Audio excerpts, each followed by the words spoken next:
The rancher, Thomas Avery, had already buried a son. And when he put that small wooden box in the ground, he buried most of his own heart right along with it.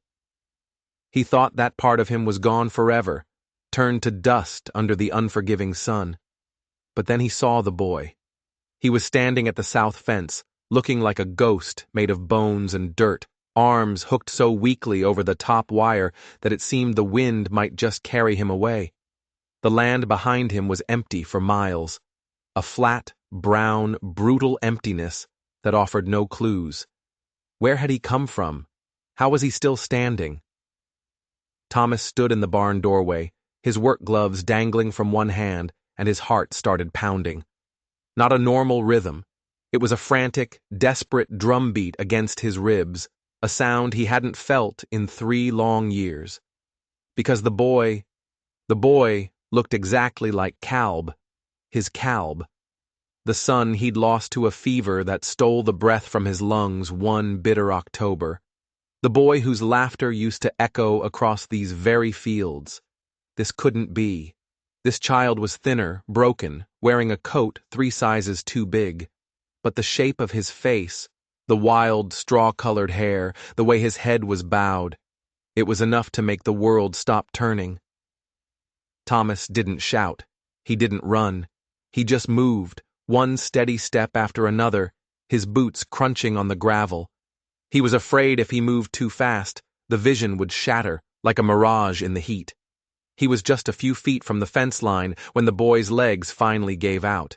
He didn't fall. He just crumpled, a little heap of rags and bones in the dry grass. "Hey," Thomas said, his voice a raw thing clawing its way up his throat. "Hey, now!" The boy stirred. A tiny groan, a twitch of his fingers. He tried to lift his head, and for a second, Thomas saw his face, sunburned, hollowed out, with eyes so sunken they looked like dark pools of shadow. Thomas fumbled with the gate latch, his hands shaking, and dropped to his knees in the dust beside the child. He'd held his own son like this, in the final days, when fever was burning him up from the inside out. But this was different. This was just dust and silence, and a pulse so faint under his fingers it barely counted as life. "Can you hear me, son?" Thomas whispered, his hands checking the boy's back for injuries, for anything. "Can you speak?" Just a whimper, less than a word. Thomas scooped him up. The boy was impossibly light, as fragile as a bird with a broken wing. He felt like he was carrying a glass jar full of sorrow. The boy's head rested against Thomas's chest, and something twisted deep inside the rancher's soul. He hadn't carried a child since the day of the funeral. He carried him back to the house, the world shrinking down to just this one single necessary act. Get him inside. Get him warm. Get him to live. He laid the boy on the couch, kicked off his boots, and started the stove. He found himself muttering prayers he thought he'd forgotten, desperate words whispered into the quiet of a house that had become a tomb. The boy didn't wake, not really, but he drank. Thomas held a cup of water to his lips, and he took tiny, trembling sips. Then, Thomas spooned warm broth into his mouth, one shaky spoonful at a time, watching the boy's chest rise and fall with each shallow breath. Hours passed. The sun climbed high in the sky, and the wind outside died down. Inside the small ranch house, time seemed to be holding its breath, waiting. Finally, the boy's eyes fluttered open. He didn't panic. He just looked around the room, his gaze slow and confused, as if he expected it all to vanish if he blinked. His eyes drifted to the dusty mantelpiece, to the framed photograph of Calb standing next to an old, broken pocket watch. Then his eyes found Thomas, and he flinched. "You're safe," Thomas said, his voice soft. "Ain't no one going to hurt you here." The boy didn't relax, but he didn't try to run either. He just watched him. And Thomas's heart clenched again, because the boy's eyes were the exact same color as Calb's, the same deep, stormy gray, the way his lower lip trembled just before he spoke. It was a ghost staring back at him. "What's your name?" Thomas asked. The boy's voice was a dry rasp, barely audible. "Jude." Thomas nodded, letting the name settle in the air.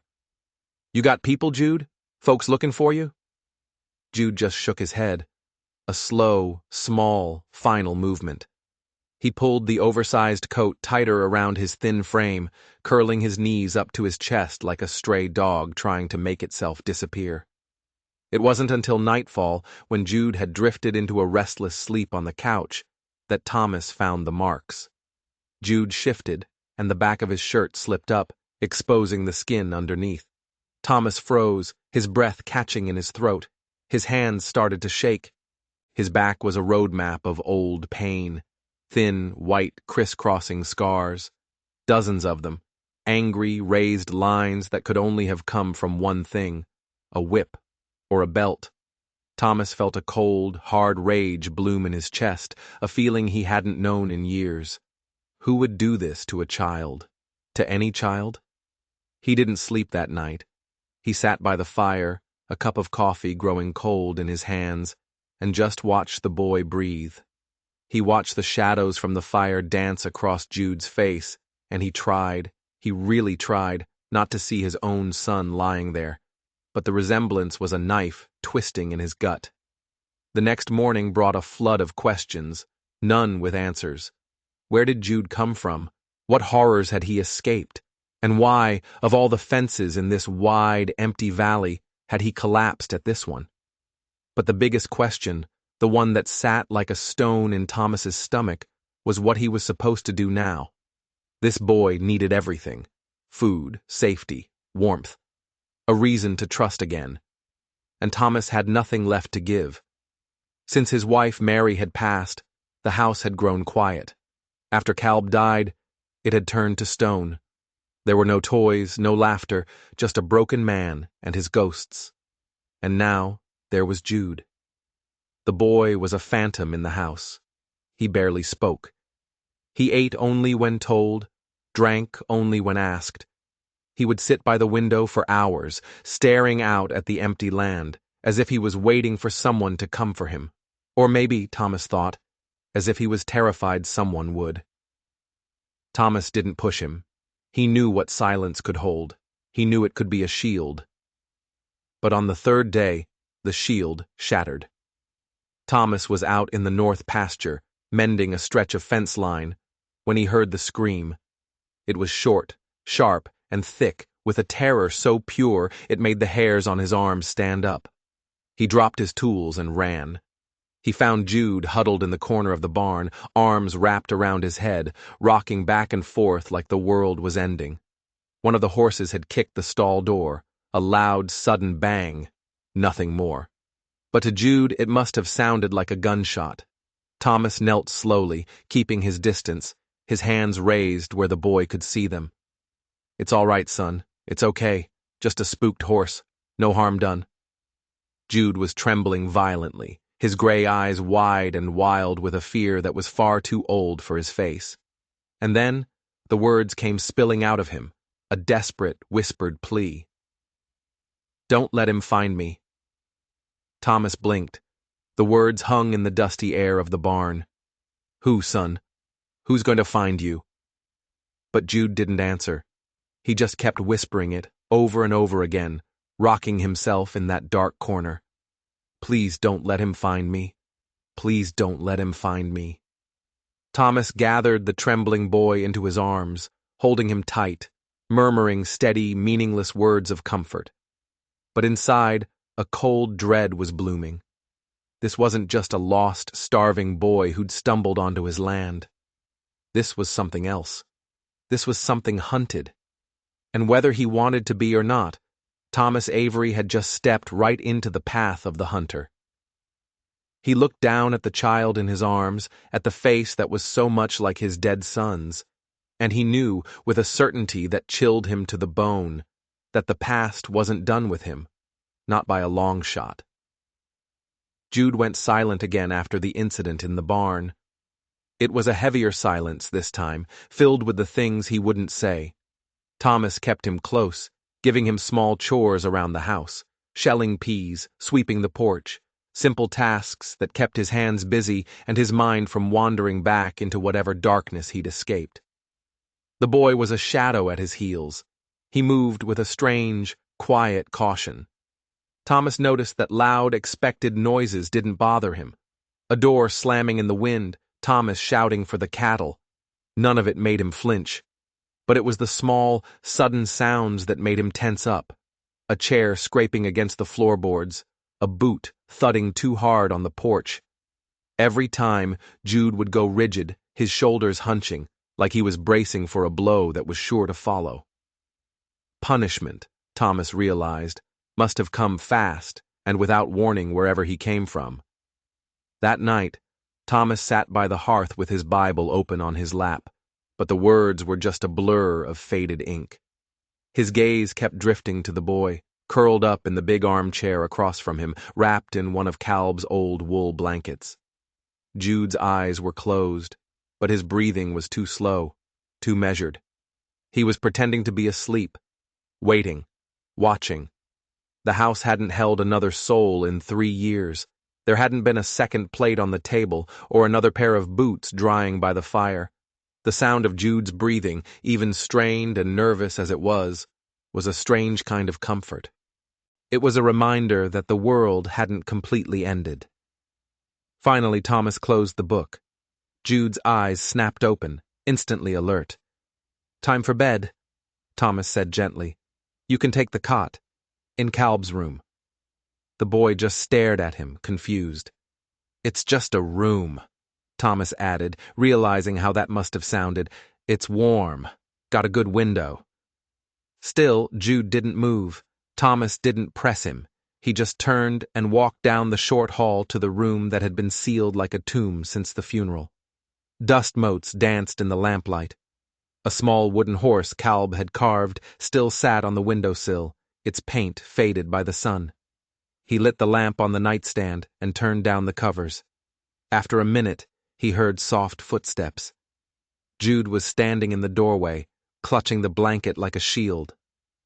"I'll be right down the hall," Thomas said, stepping aside to let him pass. Jude entered the room with a strange reverence. He ran his small, scarred fingers along the edge of the wooden bed frame. His eyes settled on a shelf where a pair of worn-out boots still sat. "Was this your boy's?" he asked, his voice barely a whisper. Thomas felt a lump form in his throat. He just nodded. "Yeah." Jude looked at him, and it was like that single word explained everything. He didn't ask what happened. He just climbed into the cot, pulled the covers up, and lay there stiff as a board, his hands folded over his chest. Thomas dimmed the lamp, left the door cracked open, and walked back to the main room. The wind howled outside that night, but for the first time in years, Thomas slept differently. Not better, just aware. Like some part of him that had been buried deep had finally been stirred awake. At dawn, he found Jude already up, sitting at the kitchen table with a cup of water. The boy looked like he hadn't slept at all. "Bed not suit you?" Thomas asked, pouring his coffee. "It's fine," Jude said, his eyes fixed on the window. "Just not used to doors." Thomas didn't know what that meant, but he knew it wasn't good. They ate in silence, and Thomas noticed how Jude only ate half of what was on his plate, carefully pushing the rest to the side as if saving it for later. It was the habit of someone who never knew where his next meal was coming from. Later that morning, they hitched the mule to the wagon and rode into town. Cold Hollow wasn't much of a place. One general store, one church, and a collection of dusty houses that all looked tired of standing. Thomas hadn't been in for months. After Calb passed, the well-meaning sympathy of the townfolk felt like a cage. But as they rolled into the town square, heads turned. Not at Thomas. At the boy sitting beside him. A strange child didn't just appear on the Avery ranch without questions being asked. They stopped at the general store first. The owner, a balding man named Henry Pike, raised an eyebrow as they walked in. "Got yourself a helper, Tom?" "Found him at the fence line," Thomas said, keeping his voice flat. Half-starved. Henry nodded slowly, his eyes lingering on Jude's face, trying to place him. You taking him in, then? For now. Henry said nothing else, but the way he looked at the boy sent a prickle of unease down Thomas's spine. Next was the church, not for a sermon, but for a quiet word with Pastor Emmett. They stood near the back pews, out of earshot from where Jude was sitting, mesmerized by a stained glass window. He's been hurt, Thomas said in a low voice. Got scars on his back, jumps at every loud noise, won't say where he's from. Emmett's face, usually kind, darkened. A runaway. Maybe, Thomas said. Or worse. He paused. You think someone's looking for him? I think someone always is, the pastor replied grimly. He's staying with me, Thomas stated. It wasn't a question. The pastor looked at him, really looked at him. You sure about this, Tom? You've carried enough grief for one lifetime. Thomas's gaze went to the boy on the pew, staring at the window with a look of profound sadness that no child should ever know. No, Thomas said honestly. I'm not sure at all, but I'm doing it anyway. The ride back to the ranch felt heavier, charged with unspoken tension. Thomas kept scanning the horizon, the way the townspeople had whispered and stared, putting him on edge. As they crested the last hill before his property, Jude finally spoke. Why are you helping me? Thomas didn't answer right away. The wagon wheels creaked.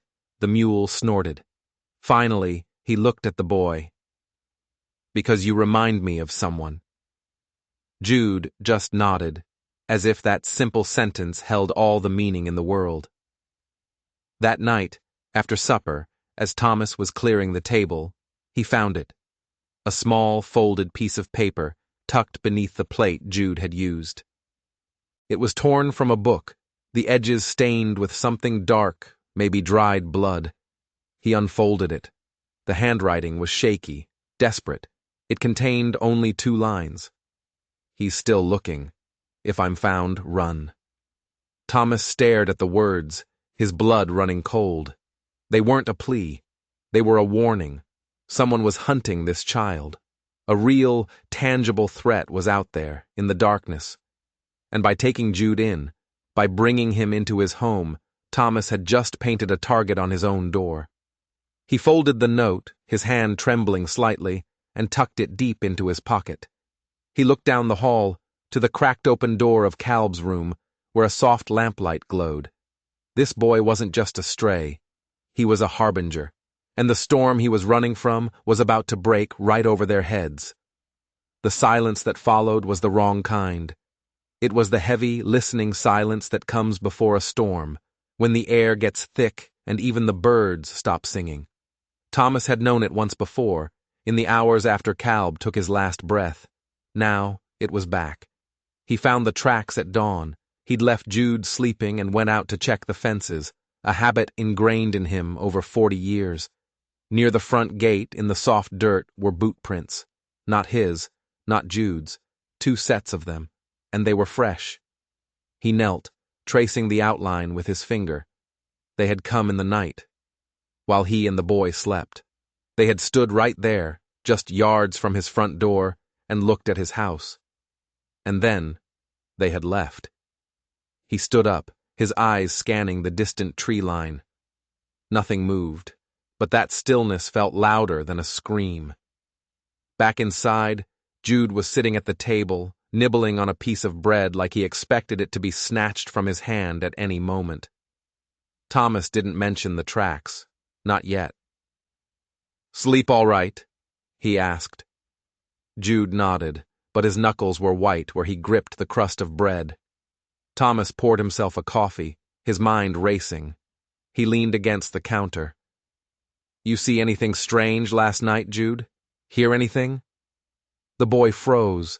Then, very slowly, he gave a tiny, almost imperceptible nod. Thomas's stomach sank. "What was it?" Jude's voice was a whisper. "Someone was at the window. I saw the shadow. It just..." stood there, for a long time. Thomas kept his face calm, a mask of stone he'd perfected over years of hardship. But inside, his blood was turning to ice. They hadn't just been at the gate. They had been at the house, peering in, watching them. He sat down at the table across from the boy. "I found boot prints outside," he said, his voice low and even. "Fresh ones. Whoever it was, they didn't come here to be neighborly." Jude's hands tightened on his cup. "I need the truth now, son," Thomas said, his voice gentle but firm. "All of it. Who is looking for you?" The boy hesitated, his gray eyes wide and haunted. He looked like he was about to bolt, but then he looked at Thomas, at the man who had pulled him from the fence and treated his wounds, and a single tear traced a path through the dirt on his cheek. "My uncle," he whispered. Thomas waited, letting the word hang in the air. "He took me in after my mama died," Jude's voice cracked. "Said he was my only kin, said he'd take care of me, but he lied." The story came out in broken pieces, a torrent of pain and fear. "He made me work from sunup to sundown, said I owed him. If I was too slow, or if I dropped something, he'd beat me. He told me if I ever ran, he'd hunt me down. Said no one would ever believe a worthless orphan. Said the land was too big, that I'd just die out there alone." Thomas felt that cold rage from the other night return, colder and harder this time. "But you ran anyway." Jude nodded, wiping his eye with the back of his hand. "I took some food from the smokehouse. I walked at night and hid during the day. I didn't mean to end up here. I was just going anywhere." "You didn't end up here by accident," Thomas said, his voice thick with a conviction that surprised even himself. "The fence lines in this valley stretch for 100 miles. You came to mine." The boy looked down, as if he didn't have an answer for that. But Thomas did. This wasn't chance. It was something else. Providence, maybe, or a test. By the afternoon, Thomas had his rifle out. He wasn't a man who looked for violence, but he wasn't a man who ran from it either. He cleaned the barrel, oiled the bolt, and lined up a few cartridges on the table. This was no longer just about protecting a stray. This was about defending his home. Jude watched him from the doorway, his small face pale. Are you going to make me leave?" Thomas looked up from the rifle, his eyes meeting the boy's. "No," he said, his voice like rocks grinding together. "But I might have to make someone else leave." The next 2 days were a blur of tense, watchful quiet. Thomas kept Jude with him at all times, whether he was checking the cattle or fixing the pump. He taught the boy small things, how to chop wood without wasting a swing, how to read the clouds for rain, how to listen for the sound of a horse where no horse should be. At night, the fear crept back in. Thomas found more tracks near the shed. He saw a shadow move at the edge of the woods, just a flicker, there and then gone. Then came the knife. He found it the next morning, plunged deep into the wood of his barn door. Pinned beneath the hilt was a piece of dirty parchment. There was no signature, just 5 words, scrawled in angry black ink. "You got what's mine, Avery." His heart hammered against his ribs. Avery. They knew his name. This wasn't random. The uncle, or whoever he was with, knew exactly who he was. How? The question echoed in the silent ranch yard. That night, Thomas didn't even pretend to sleep. He moved Jude's cot from Calb's room into his own, barricading the door with a heavy chest of drawers. He sat in a rocking chair by the window, his rifle across his lap, and watched the darkness. Every creak of the old house, every rustle of leaves in the wind, was a threat.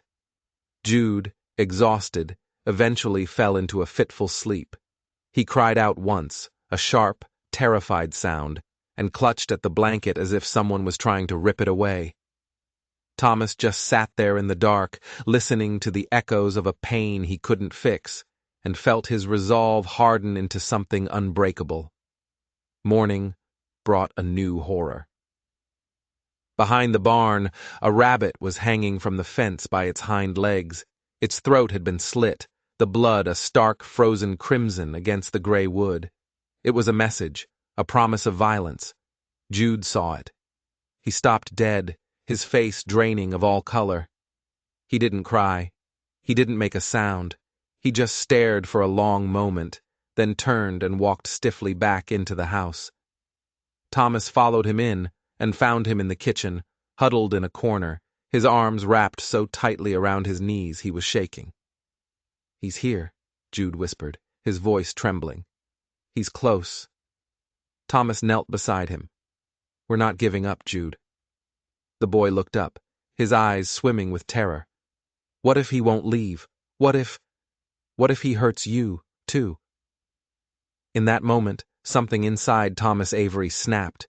He had lived with loss. He had let grief hollow him out and turn him to stone. But this feeling, this was different. This was fire. He had already lost one son. He would not lose another. That evening, as darkness fell like a shroud over the valley, he sat with Jude by the fire. "Calb was 10, Thomas said suddenly, his voice low and rough. "He had a laugh that could chase off a thunderstorm. He got sick one fall, a cough at first, then a fever the doctor couldn't break." Jude listened, his eyes fixed on the flames. "When he passed," Thomas continued, his voice thick, "it felt like the world just stopped. Like my heart stopped beating, but my body forgot to fall down." He turned and looked at the boy beside him. "You remind me of him. Not just your face. It's the way you hold yourself. Like you're waiting for the ground to crack open right under your feet." Jude's lip trembled. "I don't want to be him." "You're not," Thomas said, his voice firm. "You're you, and you're alive. And that's all that matters right now." They sat in silence for a long time after that. The only sound was the crackle of the fire, until a knock came at the door. 3 sharp, measured raps. Confident, arrogant. Jude went rigid. Thomas rose slowly, his hand closing around the rifle leaning against the hearth. The knock came again, louder this time. "Stay here," Thomas whispered to the boy, "and don't make a sound. No matter what." He moved to the door, took a deep, steadying breath, and pulled it open. A man stood on his porch. He was broad-shouldered, with a weathered face and cold, dead eyes. A long coat hung on his frame, and a wide-brimmed hat was pulled low, shadowing his face. Behind him, 2 other men flanked the path to the gate. One held a shotgun loosely in his arms. The other was spinning a long, wicked-looking knife between his fingers. The man in the center tipped his hat just enough to show a cruel, thin-lipped smile. "Thomas Avery, I reckon." Thomas said nothing. He just stood there, the rifle held tight in his hands. "You got a boy under your roof," the man continued, his voice a low drawl. "Boy by the name of Jude. He's my kin, and he don't belong here." "He says different," Thomas said, his voice steady. The man's smile widened, but it held no warmth. "Well, boys get confused. Sometimes they lie. Either way, he's coming with us." "No," Thomas said. The word was flat, final. The man's smile finally vanished. "You sure you want to make this hard, old man? We ain't unreasonable people. We just want what's ours." "He's not a thing," Thomas growled, "and he's not yours." A tense silence stretched between them, thick and dangerous. The night air grew cold. Then the man's voice dropped, turning hard and sharp as splintered ice. "Last chance, Avery. Hand him over." Thomas took one step back into the doorway. "You put a knife in my barn door. You strung up an animal on my fence. You terrorized a child. That was your chance." He raised the rifle, the barrel leveling directly at the man's chest. "This is my land. This is my home. Get off it. Now." The standoff felt like an eternity. The man's eyes narrowed, searching Thomas's face for any sign of weakness, of fear. He found none. He found only iron. The man spat into the dirt by his feet. He gave Thomas one last, lingering look, a look that was a promise of future violence, then turned abruptly. "Let's go!" he barked at his men. They hesitated for a second, surprised, then fell in behind him. They disappeared into the darkness as silently as they had come. Thomas slammed the door shut and threw the heavy bolt. His heart was pounding, the adrenaline roaring in his ears. Jude emerged from the shadows of the hallway, his face pale, his eyes wide as saucers. You didn't give me up," he whispered, his voice full of disbelief. Thomas knelt, putting the heavy rifle aside. He looked the boy square in the eye. "You listen to me," he said, his voice rough with an emotion he couldn't name. "You're not a thing to be owned. You're a boy, and nobody is taking you from this place." Jude started to tremble, a delayed reaction to the terror. "They'll come back." Thomas pulled the boy into a fierce, protective hug. "I know," he said, his voice grim, "and this time we'll be ready for them." Dawn came slowly, a sickly gray light that did little to chase away the shadows of the night. The tension in the house was a physical thing, thick and suffocating. It was in the way the floorboards creaked, in the way the smoke from the chimney seemed to cling to the roof instead of rising. Jude didn't speak a word about the confrontation. He just sat by the fire, wrapped in Calb's blanket, his eyes wide and staring, replaying the events over and over in his head. Thomas knew that look. It was the look of trauma digging its roots in deep. He knew there were some wounds you couldn't fix with words. You just had to wait them out. But they didn't have time to wait. The man, Jude's uncle, had walked away without a fight. Men like that didn't give up. They retreated to circle, to test the fences, to find the weakest point. Then they struck. Thomas wasn't about to let his home have a weak point. As the coffee brewed, filling the kitchen with its bitter aroma, Thomas started to work. He moved with a methodical fury, pulling out nails, boards, and tools from his workshop. He reinforced the door frames. He checked every shutter, adding second latches to the windows. He boarded up the small pantry window entirely. The old ranch house wasn't a fortress, but he would make it a fortress. Jude watched him for a while, a silent observer from the corner. Then, as Thomas was struggling to brace the heavy kitchen door, the boy's quiet voice broke the silence. "I can help." Thomas turned, surprised. Jude stood there, barefoot, his small frame looking determined. "You sure?" Thomas asked. Jude nodded firmly. "You took me in. You stood up for me. I don't want to just hide." Thomas studied him for a long moment, seeing past the frightened child to the flicker of steel underneath. He saw a survivor. He tossed the boy a handful of nails. "All right then," he said. "Let's get to work." They worked all morning, a strange, silent team. They hammered boards over the windows, moved heavy furniture to block potential entry points, and stacked firewood inside the house, creating makeshift barricades. Jude was quick and focused, his small hands surprisingly steady as he held boards in place or passed tools to Thomas. The silence between them was different now. It wasn't fear, it was a shared purpose, a silent agreement to stand their ground. By noon, the house was transformed. It was darker, more closed in, but it felt safer. It felt like a refuge that had been fortified by something stronger than wood and nails. It had been fortified by resolve. Outside, the sky had turned a bruised, angry purple. Snow was coming. Thomas walked the perimeter of his property, his rifle slung over his shoulder, his eyes constantly scanning the horizon.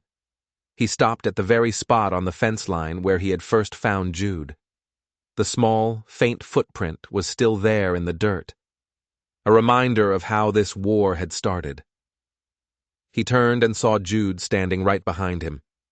"You think they'll come tonight?" the boy asked, his voice quiet. "I'd count on it," Thomas replied grimly. Jude's mouth worked for a moment, gathering the courage to say what he was feeling. "I'm scared." Thomas nodded, his gaze fixed on the menacing ridge in the distance. "So am I, son." That seemed to surprise Jude. "Thing about fear," Thomas added, turning to look the boy in the eye, "is it doesn't mean you run. It means you care about what you're leaving behind. And right now, all I care about is what's behind me. And that's you. That's enough reason to stand." Jude's expression shifted. The fear was still there, but now it was mixed with something else. A flicker of pride. A glimmer of strength. He nodded slowly.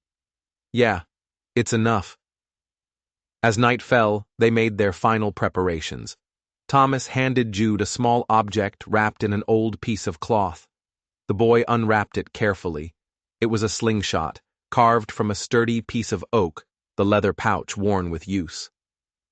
"Calb made that," Thomas said, his voice soft. "He was about your age. Couldn't hit the broadside of a barn with it, but he carried it everywhere." Jude turned it over and over in his hands. "Are you sure?" Thomas nodded. "I figure it ought to be used by someone who has something to protect." They ate a tense, quiet dinner of beans and cornbread.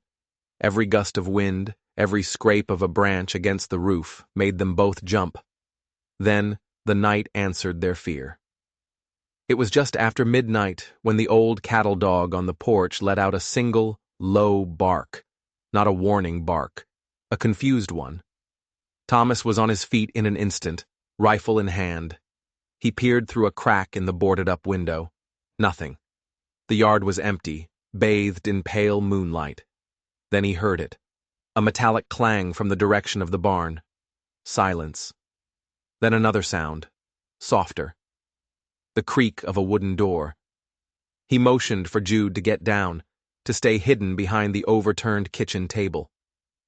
Thomas slipped through the back door, melting into the icy cold of the night. He moved like a ghost, his steps silent on the frozen ground, the cold steel of the rifle a familiar weight in his hands. He reached the side of the barn and pressed his back against the rough wood, his heart pounding a frantic rhythm against his ribs. He waited, listening.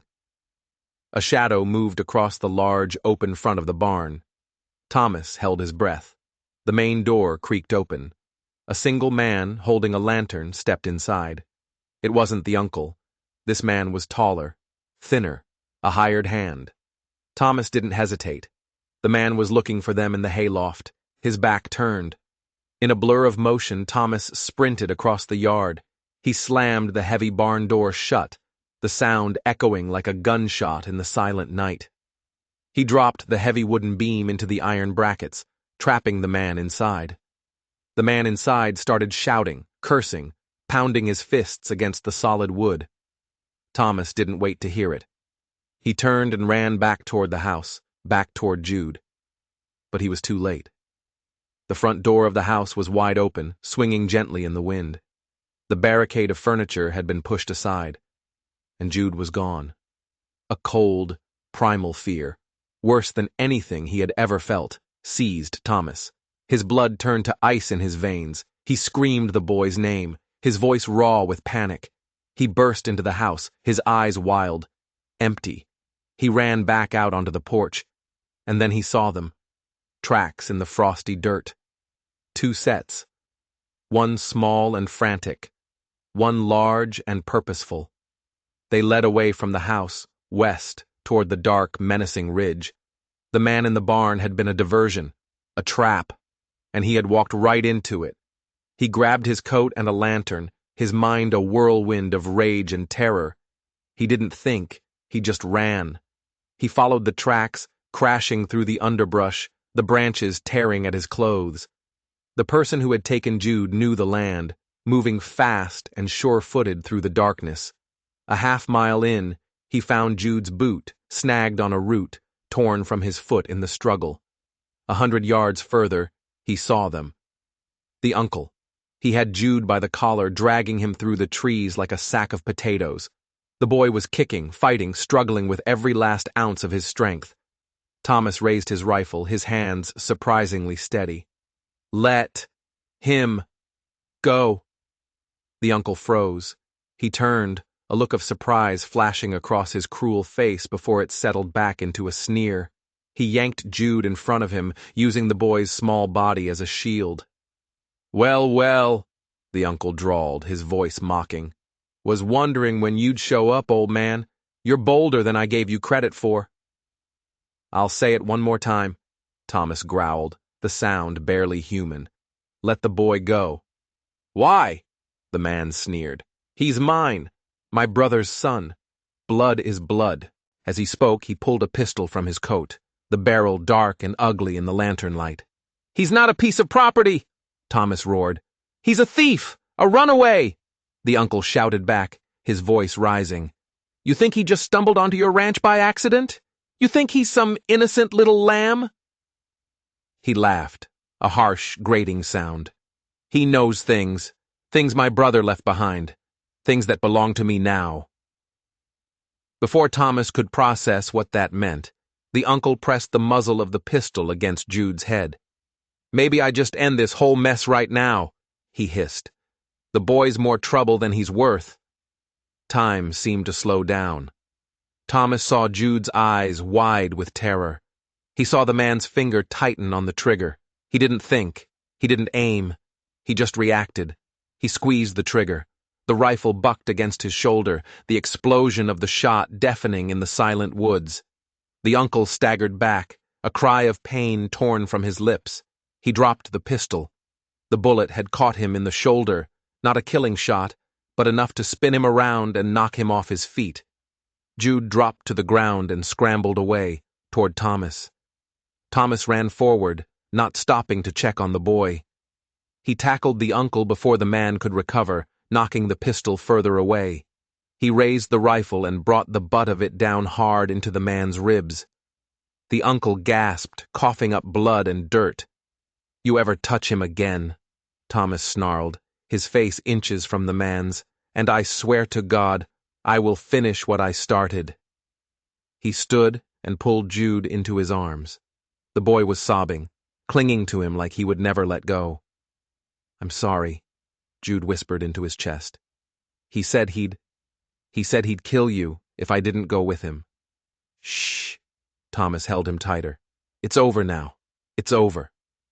Behind them, the uncle moaned, trying to crawl away into the darkness. Thomas let him go. "Go," he said, his voice cold and flat.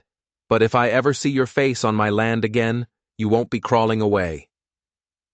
He picked Jude up and carried him back through the woods, the lantern swinging wildly, lighting their path back to the singed but still standing fortress they called home.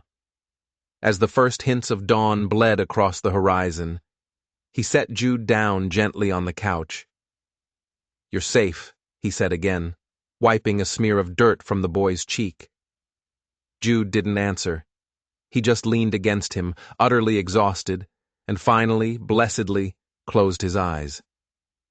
Thomas sat there, the rifle across his lap, and watched the sun come up. The world outside was starting fresh, but inside the ranch house, everything had changed.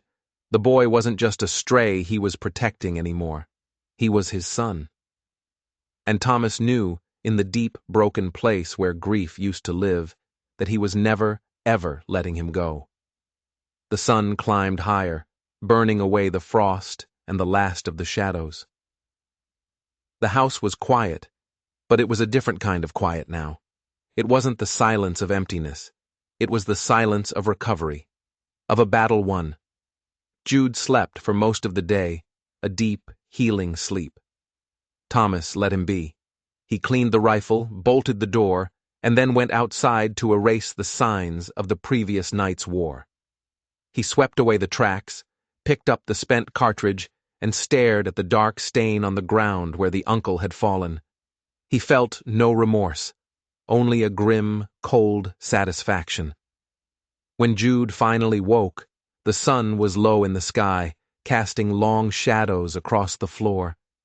He looked smaller than ever, blinking against the light, his eyes tracking the corners of the room as if to reassure himself that it was all still there, that he was still there. "You're all right," Thomas said gently from his chair by the fire. "You're home." Jude just nodded. For now, that was enough. The days that followed were a quiet rhythm of rebuilding. Not just the physical barricades, but the invisible ones inside the boy's heart. Thomas didn't talk about that night in the woods. Jude didn't ask. Some horrors were best left undisturbed once they were over.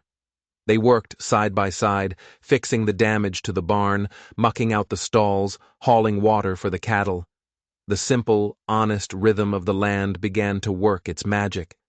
Hurt, heal, keep moving. That was the rancher's way.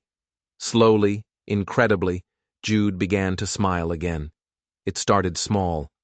A tiny twitch of his lips when the new calf butted its head against his leg. Then, a few days later, a soft chuckle, when one of the hens stole a piece of bread right out of Thomas's hand. And Thomas found himself smiling back. Not a forced, grim smile. A real one. It felt strange on his face, like a muscle he hadn't used in years. One evening at supper, Jude set his fork down and looked at Thomas, his gray eyes serious. "Why did you do it?" he asked. "Do what?" Thomas said, though he knew exactly what the boy meant. "Stand up to him. Fight for me. You didn't even know me. You could have just let him take me." Thomas leaned back in his chair, wiping his mouth with a napkin. He stared up at the wooden beams of the ceiling for a long moment. "Because he looked at you like you were a problem to be solved," Thomas said finally, his voice low. "And I've already buried one person I loved who was treated like a problem by a world that didn't care." He met the boy's gaze. He was wrong. "You're not a problem, Jude. You're a person." Jude's lip trembled. You think I'm a good person? I think you've been through hell and it didn't turn you mean," Thomas said. "In my book, that makes you better than most men I've ever met." Jude didn't say anything else, but a small, real smile lit up his face. It was the smile of someone who was finally starting to believe they might deserve to be safe. Later that night, Thomas went to the cedar chest at the foot of his bed. Inside were the last remnants of Calb's childhood, a slingshot with a cracked handle, a notebook filled with drawings of horses, and a blue flannel shirt, the one Calb had loved most. He took the shirt and brought it out to the living room. Jude was dozing in the armchair by the dying fire. Thomas gently tapped his shoulder.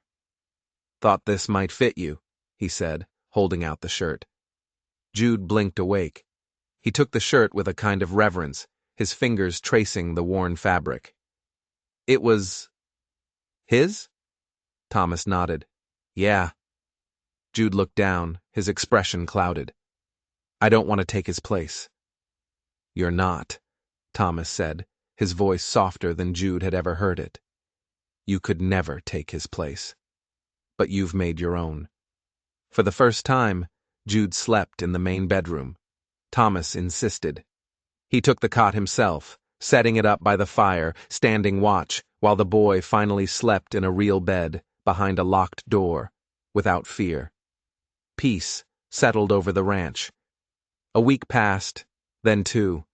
The bruises on Jude's face faded. The dark circles under his eyes began to disappear. He started whistling while he worked. He asked questions, not about the past, but about the future, about the ranch, the stars, the seasons, about how to build things that last. When they next rode into Cold Hollow, the town watched them with a new kind of respect. Henry Pike, the storekeeper, slipped Jude a peppermint stick and refused to take a penny for it. Pastor Emmett shook the boy's hand firmly. "You're looking stronger, son," the pastor said, his eyes kind. "Thanks to him," Jude replied, glancing up at Thomas with an expression of pure, unadulterated trust. That night, after they returned, Thomas pulled a dusty tin box down from the top shelf of his closet. Inside were old deeds, his marriage certificate, Calb's death certificate, and at the very bottom, a blank set of papers, an application for legal guardianship. He sat at the kitchen table and began to fill it out, his handwriting slow and deliberate. Jude came over to see what he was doing. He read the words at the top of the page and froze. You want to be my... He couldn't finish the sentence. Thomas didn't look up from the paper. I don't want you to ever feel like you're just passing through again. This is your home, Jude, if you want it.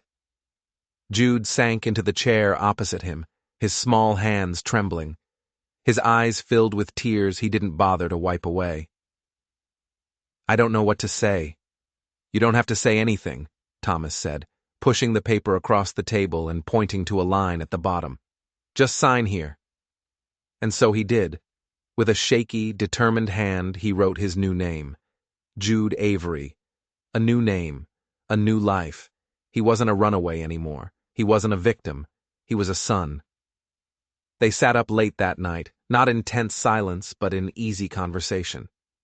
Jude told him about his mother, how she used to sing to him, how her hands were always gentle. Thomas told him about Calb, about the time he tried to ride a calf and ended up face first in the water trough. They were two broken souls, sharing their stories, mending each other in the warm glow of the lamplight. The valley was healing.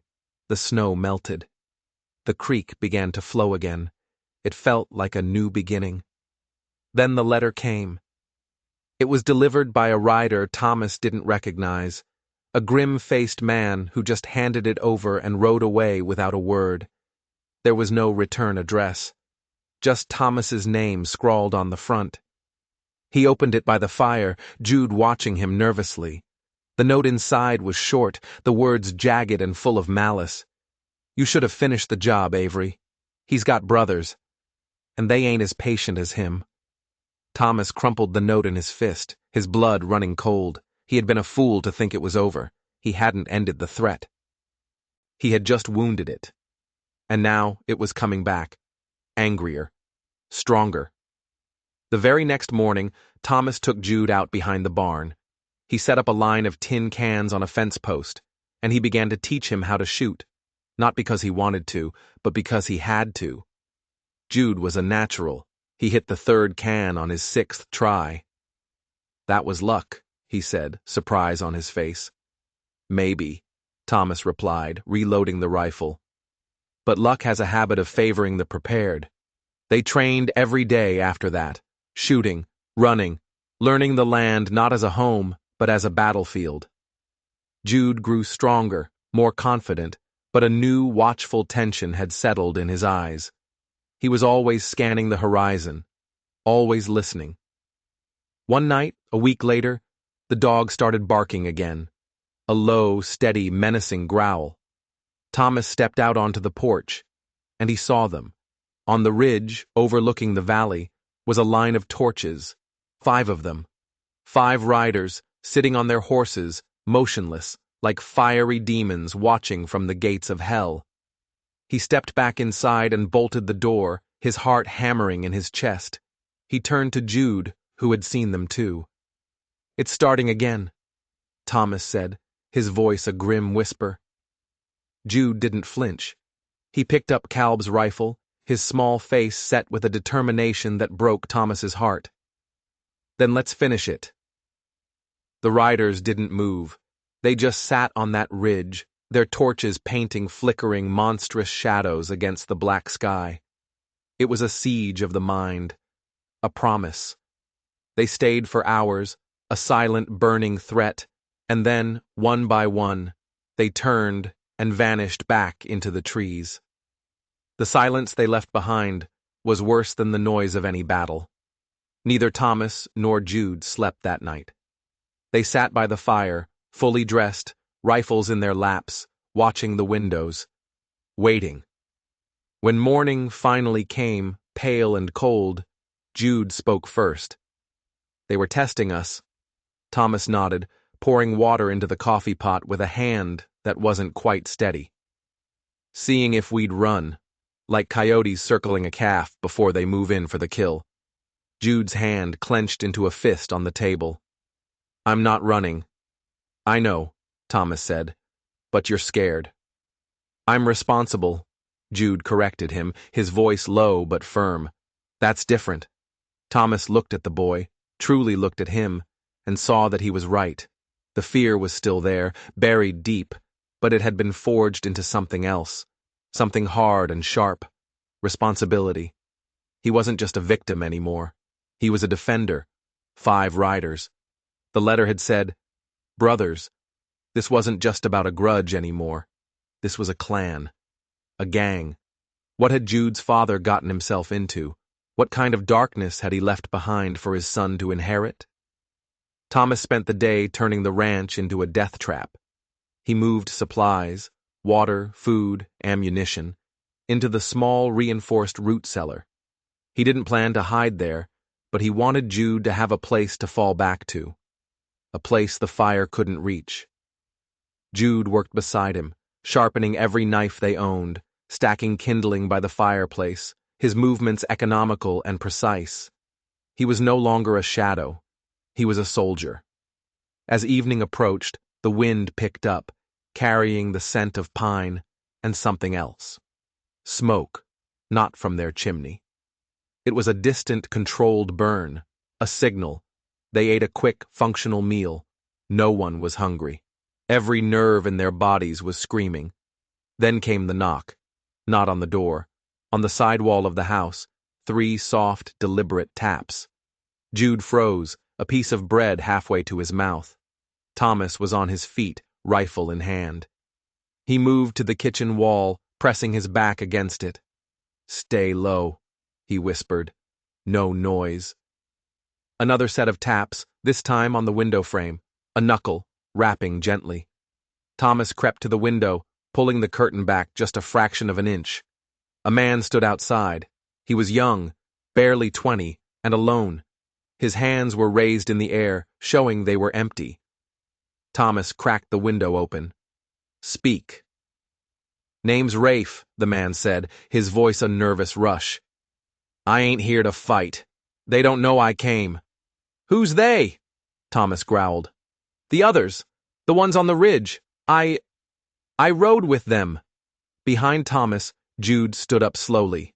The name Rafe clearly meant something to him. His posture went rigid.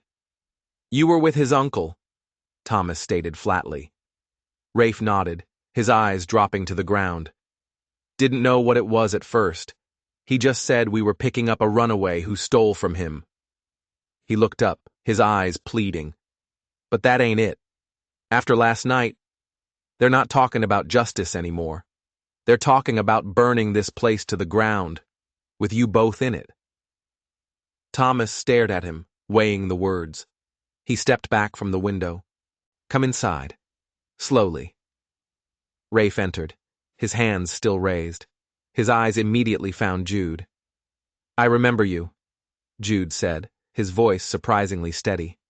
"The first night, at the camp, you gave me a piece of bread when he wasn't looking." Rafe nodded. "Didn't think he'd chase you this far. I thought you'd gotten away." "How many are there?" Thomas demanded. 5 of them now.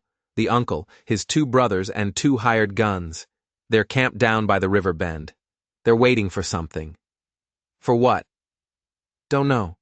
But they keep talking about some ledger. About something your father left behind, kid. They're angry, mister. Not just about the boy, about you. You shot one of them. You made them look weak. This is about pride now." Thomas glanced at Jude, whose face had gone pale at the mention of a ledger. "I don't want no part of this," Rafe said, his voice cracking. "I signed on for bounty hunting, not for this." Thomas studied him for a long, hard minute. He didn't trust him, not completely, but he trusted Jude, and Jude remembered an act of kindness. "You can stay here tonight," Thomas said finally. "At dawn, you ride east. You don't stop. You tell the law in the next county what's happening here. You tell anyone who will listen." Rafe's eyes widened. You trust me?" "No," Thomas said, "but the boy does. For now, that's enough." That night, there were 3 of them in the house, but only one stood watch. Thomas sat by the fire, his rifle across his lap, his ears straining to hear over the howling wind. The dog didn't bark, but it whined low in its throat just before sunrise, a sound of deep unease. Rafe left as the first light touched the sky. He gave a single nod to Thomas, a longer look to Jude, and then he was gone, his horse kicking up dust as he rode east. Thomas and Jude watched him go. Then they got back to work. They dug a shallow trench in front of the barn, filling it with oil-soaked brush, a fire break, a last line of defense. They saddled the two best horses and tied them near the back of the house, ready for a desperate escape. Then Thomas unlocked the gun cabinet and took out the second rifle. It was smaller, lighter. It had been Calb's. He handed it to Jude. "Are you sure?" the boy asked, his voice a whisper. "Are you ready?" Thomas countered. Jude took the rifle. He held it not with the excitement of a boy, but with the grim understanding of a man. "I'm ready." As dusk fell, the torches returned. 4 of them this time, and they were closer, at the bottom of the ridge, just beyond the fence line.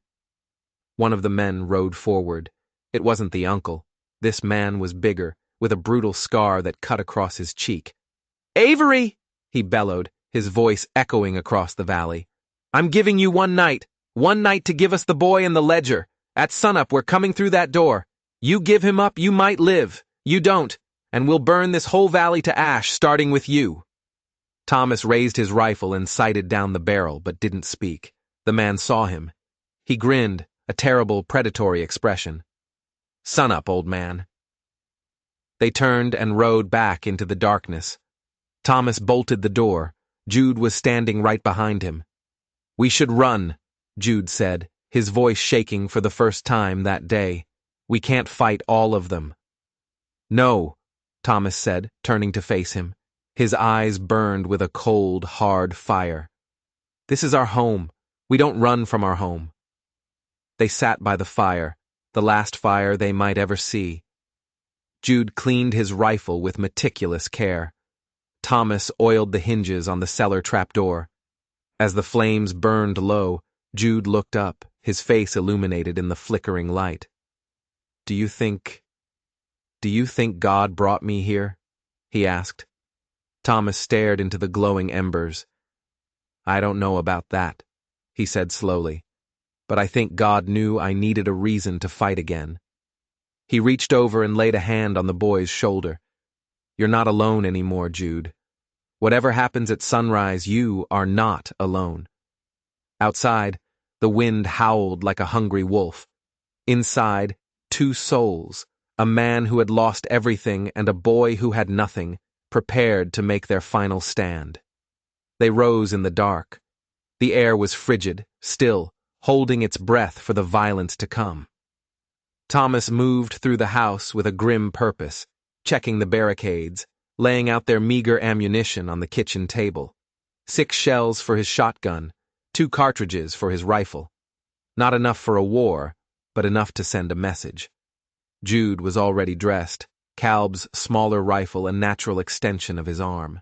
The fear was gone from his eyes, replaced by a cold, hardened resolve that made him look far older than his years. They ate standing up, dry bread and cold bacon, fuel for the fight ahead. When they were done, Thomas tore a strip of dark cloth from one of his late wife's old dresses. He tied one piece around his own arm and handed the other to Jude. "So we know each other in the smoke," he said simply. Jude nodded, tying the band tightly around his bicep. As the first sickly gray light of dawn began to seep over the horizon, they took their positions. Thomas was in the barn's hayloft, the spot with the best view and the worst cover. Jude was tucked behind the heavy stone water trough in the yard, his small frame all but invisible. They had practiced signals, but both knew there would be no time for whistles. This would be fast, brutal, and final. And then they came. 4 riders, emerging from the trees like specters. The uncle was in the lead, his arm in a sling, his face a mask of pure hatred. Behind him, the man with the scar and 2 others. They weren't just carrying rifles, they were carrying torches, the flames licking hungrily at the pale morning air, and they were pulling a small wagon. On it were 2 large wooden barrels. Thomas's blood ran cold. Kerosene. They stopped just out of rifle range. The uncle smiled, a terrifying, broken thing. "Last chance, Avery. Give us the boy and what he stole." "He stole nothing," Thomas yelled back, his voice echoing in the quiet morning. "The ledger," the man with the scar roared. "His father's ledger. We know he has it." So that was it. Not just revenge, something bigger, something worth killing and dying for. Thomas raised his rifle. He took a deep breath, sighted on the uncle, and squeezed the trigger. The shot cracked through the silence. It wasn't meant to kill. It was meant to be the first word in their final argument. The bullet splintered the fence post right next to the uncle's head, sending him diving from his horse. Chaos erupted. The other riders opened fire, their bullets thudding into the walls of the barn and the house. Jude stayed low, not firing, just watching, waiting for his moment. "You're out of bullets, old man," the uncle screamed, getting to his feet. "You can't stop us?" He pointed at the house. "Burn it!" One of the riders lit a bottle with a rag stuffed in it, a firebomb, and hurled it toward the house. But as it flew through the air, a second shot rang out. Not from the barn, from the water trough. The bottle exploded in midair, a harmless shower of glass and flame. Jude had made his one shot count. The uncle stared in disbelief, his face contorted with rage. "Kill the boy first," he shrieked. But as the riders turned their attention toward the trough, Thomas made his move. He fired his last rifle bullet, not at the men, but at the wagon. The bullet ripped through the wood of the first barrel. Kerosene began to pour out, soaking the ground. Before anyone could react, Thomas switched to the shotgun. He fired both barrels, the buckshot spraying across the front of the wagon, striking the steel bands on the barrels. A single spark. That's all it took. The world erupted in a cataclysm of fire and noise. The wagon exploded, a massive fireball that shot hundreds of feet into the air, consuming the riders and their horses in a roaring inferno. The shockwave hit the barn like a giant's fist, throwing Thomas from the hayloft. He landed hard, the wind knocked out of him, his ears ringing. He staggered to his feet, his vision blurry. The entire front yard was an ocean of flame. The house itself was on fire, the porch and front wall engulfed. "Jude!" he screamed, his voice raw with terror. He saw him then. The boy was on the ground near the trough, which had shielded him from the worst of the blast, but he wasn't moving. Thomas ran into the inferno. The heat was unbearable, searing his skin, burning his lungs. He reached the boy, scooped him up, and threw him over his shoulder. Jude was unconscious, but alive. He could feel the faint, fluttering beat of his heart against his back. He turned and ran for the cellar, the only place left to go. The fire was everywhere, a living, breathing monster devouring his home, his past, everything he had ever known.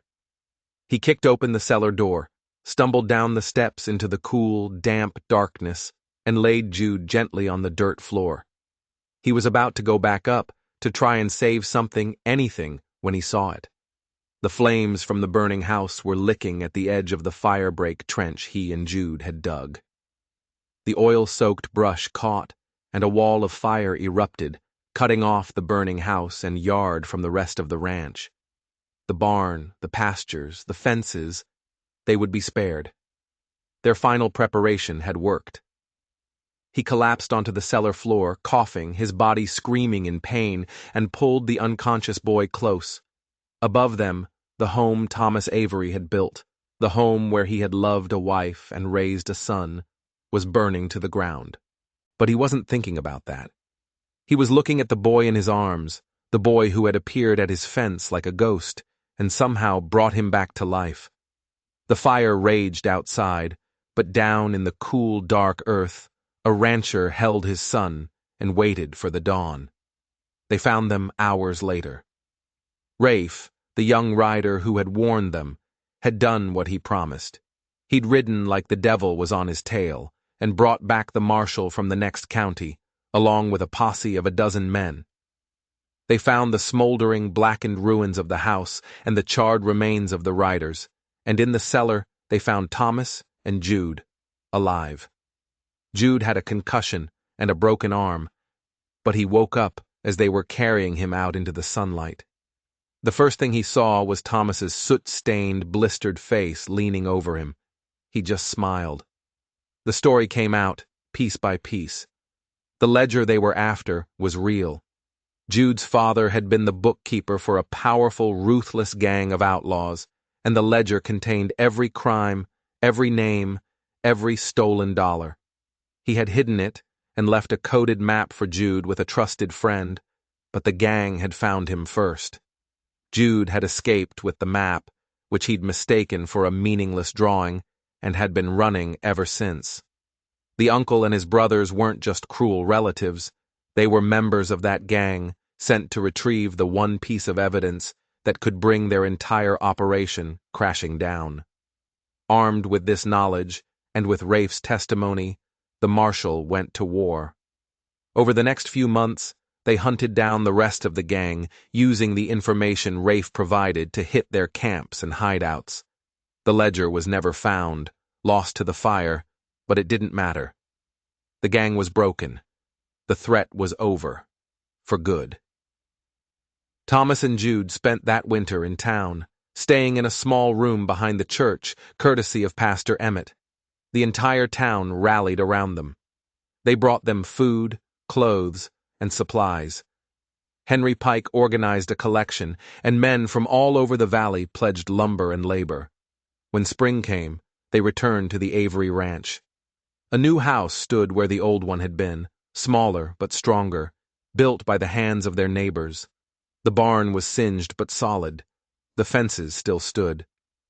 One bright, clear morning, Thomas and Jude were out in the north pasture, rebuilding the section of fence that had been damaged in the explosion. They worked in a comfortable silence, the rhythmic sound of their hammers echoing in the valley. Thomas looked at Jude. The boy was taller now, his thin frame filled out. His hands were calloused and strong. The haunted, fearful look was gone from his eyes, replaced by a quiet confidence. He was no longer a ghost. He was real. He was home. "You ever think," Jude said, not looking up from his work, "about how strange it all is?" "How so?" Thomas asked. "If my mom hadn't died, if my dad hadn't gotten mixed up with those men, if I hadn't run, if I hadn't found your fence—" He trailed off, shaking his head. None of this would have happened. Thomas stopped hammering. He looked out over the greening valley, his valley, the land that held all his sorrow and all his joy. "Some stories aren't about the path you're on," he said, his voice thick with emotion. "They're about the person you meet when you're forced to take a different one." He looked at the boy, the son he had never expected, the gift that had risen from the ashes of his grief. "I spent 3 years thinking my life was over," Thomas said, "but it wasn't. It was just waiting for you to show up." Jude finally looked up, and his smile was as bright and hopeful as the morning sun. They finished the fence and stood back to look at their work. It was strong. It was straight. It would hold. Together they had rebuilt more than just a fence line. They had rebuilt a family. They had rebuilt a life. What started with a ghost at a fence ended with a future. A story of loss became a story of redemption, proving that sometimes the deepest wounds are the very things that make room for the greatest love. If you enjoyed this story, don't forget to like and subscribe for more tales of survival and the unbreakable human spirit.